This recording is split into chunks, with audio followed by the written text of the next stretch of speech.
সরকারি চাকরিতে করতে হবে। বিভিন্ন ধরনের সাহায্য করা হয়। আমরা সরকারের দাবি জানাবো। আমাদের দাবি হচ্ছে শিক্ষা ব্যবস্থা জাতীয়করণ ও নিঃশর্ত বদলি, অবসর ও কল্যাণ ভাতা দ্রুত প্রদান, বৃত্তি পরীক্ষা, বেসরকারি শিক্ষা প্রতিষ্ঠানের অংশগ্রহণ নিশ্চিতকরণ ও ধর্মশিক্ষার অনুভূতি অন্তর্ভুক্তি করতে হবে ধর্মশিক্ষার ভিতর। কওমি সনদের সরকারি চাকরি এবং শিক্ষা সংস্কার কমিশন গঠনের দাবিতে আজকে আমাদের মানববন্ধন আয়োজন করা হয়েছে পুরো সারা বাংলাদেশব্যাপী। এই দাবি আদায় হলে দেশের মানুষ, ছাত্র সমাজ, শিক্ষক সমাজ, গোটা দেশবাসী সুখে শান্তিতে থাকবে। আর এই দাবি যতক্ষণ পর্যন্ত এই সংস্কারগুলো, আমাদের মূলত এটা সংস্কার করতে হবে, এই সংস্কারগুলো না হওয়া পর্যন্ত মানুষ ভুলের মধ্যে থাকবে। এই দেশের থেকে কখনোই ওই সন্ত্রাস, মাদক, এগুলো দুর্নীতি, এগুলা দূর হবে না।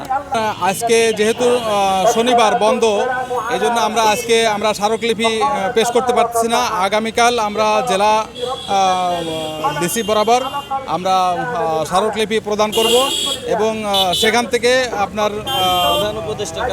প্রধান উপদেষ্টার কাছে আমাদের এই স্মারকলিপিটা যাবে।